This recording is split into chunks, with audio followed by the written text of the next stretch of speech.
In Section 2, we will discuss the epidemiology and symptoms of bloodborne pathogens. What is epidemiology?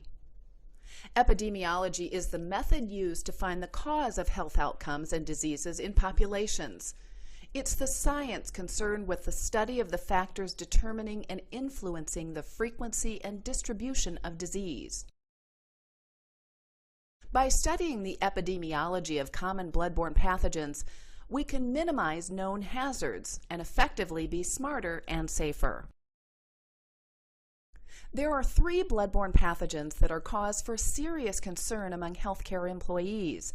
They're transmitted by 3 different viruses: hepatitis B virus, or HBV, hepatitis C virus, HCV, and human immunodeficiency virus, HIV. What is hepatitis? Hepatitis is an inflammation of the liver. It can be caused by many things, including autoimmune disease, medication, toxins, excessive alcohol use, or viruses. Viruses are the most common cause of hepatitis. There are 5 main types of hepatitis: hepatitis A, B, C, D, and E.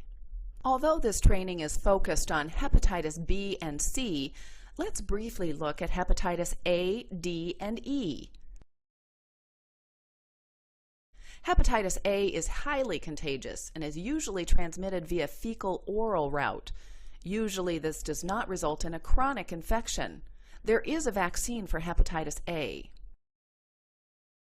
Hepatitis D, or delta hepatitis, is uncommon in the United States and only occurs in people already infected with hepatitis B. There is no vaccine for hepatitis D. However, vaccinating against hepatitis B will in effect also prevent hepatitis D.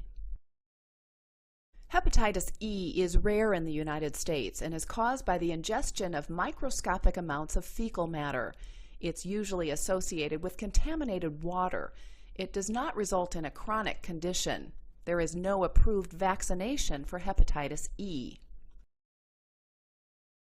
The first bloodborne pathogen is hepatitis B, or HBV. Briefly, a few statistics to show that HBV is a current problem in our country. In 2014, 2,953 new cases of HBV in the United States were reported to the Center for Disease Control. However, due to asymptomatic or unreported cases, it's estimated that over 19,000 people in the United States were newly infected with HBV. The rate of HBV infections has decreased approximately 82% since 1991, when a national strategy to eliminate HBV was implemented. Routine HBV vaccination of children was recommended, as well as the inception of the bloodborne pathogen standard. An estimated 850,000 to 2.2 million people in the United States have chronic HBV infection. Globally, 240 million people have chronic HBV. In 2014, 1,843 death certificates in the United States listed HBV as the cause of death. The following are some important facts about hepatitis B. Hepatitis B is caused by the hepatitis B virus, is the most infectious bloodborne pathogen, can survive outside the body in dried blood for at least 7 days. Blood, human blood components, and products made from human blood. May lead to acute or chronic hepatitis, cirrhosis, liver cancer, or liver failure. Symptoms appear 2 to 5 months after exposure. Symptoms can last from several weeks to 6 months in an acute infection.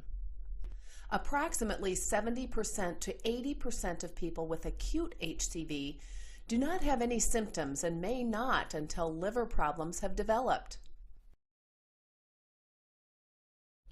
Only 30 to 50% of people greater than 5 years of age with HBV exhibit the initial signs and symptoms. Young children are less likely to exhibit symptoms. 95% of adults recover from HBV and do not become chronically infected. However, 90% of infants and 25 to 50% of children 1 to 5 years old will remain chronically infected. The Advisory Committee on Immunization Practices recommends the hepatitis B vaccination for at-risk employees. Included in this recommendation are all newborns and any person seeking protection from the HBV infection.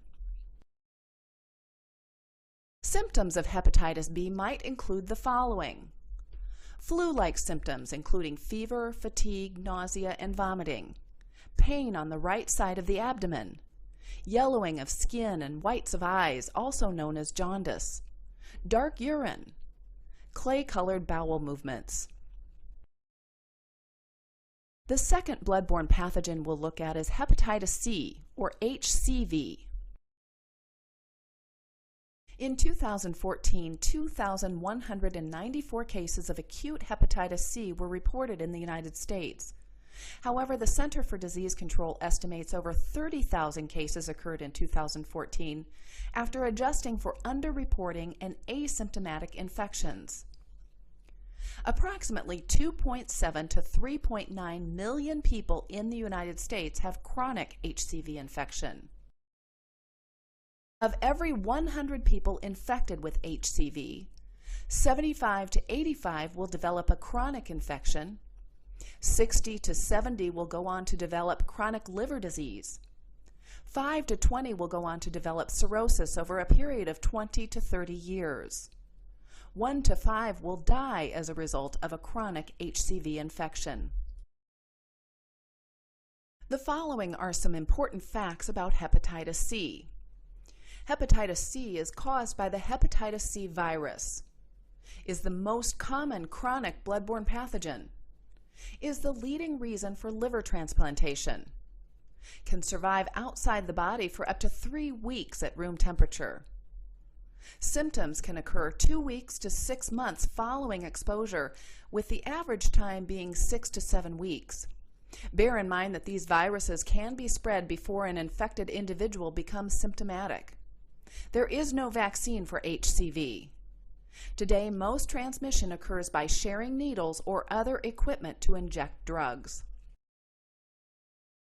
Symptoms of hepatitis C might include the following: flu-like symptoms including fever, fatigue, nausea, and vomiting, abdominal pain, loss of appetite, dark urine, clay-colored bowel movements, yellowing of the skin and whites of eyes, also known as jaundice, and joint pain.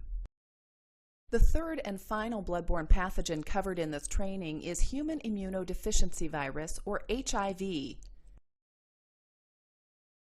Human immunodeficiency virus is the virus that can lead to acquired immunodeficiency syndrome, or AIDS.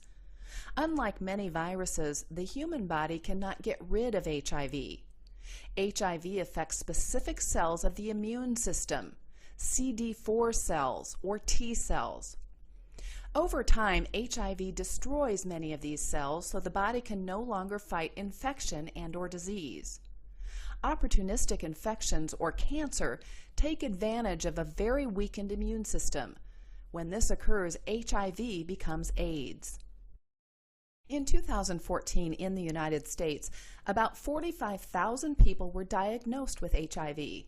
At the end of 2012, approximately 1.2 million people in the United States were living with HIV. Of these, 12.8% did not know they were infected. In 2013 in the United States, 6,955 people died from HIV and AIDS. To date, approximately 659,000 people in the United States have died from HIV or AIDS. The following are some important facts about human immunodeficiency virus. HIV survives only a few hours in a dry environment and cannot reproduce without a human host. Can, however, survive in an airtight space, such as in the barrel of a needle, protected from outside elements. Incubation period from HIV to AIDS can vary widely. Antiretroviral therapy can slow or prevent progression from HIV to AIDS. There is no vaccine for HIV. Was the 8th leading cause of death in 2014 in the United States among 25 to 34-year-olds, the 9th leading cause of death for 35 to 44-year-olds, and the 10th leading cause of death for 45 to 54-year-olds. Even with current antiretroviral therapy, the life expectancy of those infected with HIV or AIDS will roughly be 13 years less than their age-equivalent non-infected peers. There are 3 stages of HIV. Stage 1 is the acute HIV infection. This will usually occur 2 to 4 weeks after becoming infected with HIV. People may experience a flu-like illness. People are very contagious during this time and oftentimes do not realize they're infected. Stage 2, or clinical latency. This period is sometimes called asymptomatic HIV infection. HIV reproduces, but at very low levels. People may not be sick during this time. This stage can last a decade, longer if taking antiretroviral therapy. Stage 3, or acquired immunodeficiency syndrome. AIDS is the most severe phase of the HIV infection. As the viral load of HIV rises, the CD4 cell count drops quite low. This leads to an increase in opportunistic infections. Without treatment with antiretroviral therapy, people survive about 3 years. People with extremely high viral load are very infectious. HIV early stage symptoms might include the following: flu-like symptoms including fever, chills, rash, sore throat, night sweats, or swollen lymph nodes. Advanced HIV or AIDS symptoms might include the following: rapid weight loss, night sweats or fever, swollen lymph nodes, opportunistic infections including tuberculosis, pneumonia, oral thrush, toxoplasmosis, or Kaposi's sarcoma, profound fatigue, diarrhea, memory loss or other neurologic disorders.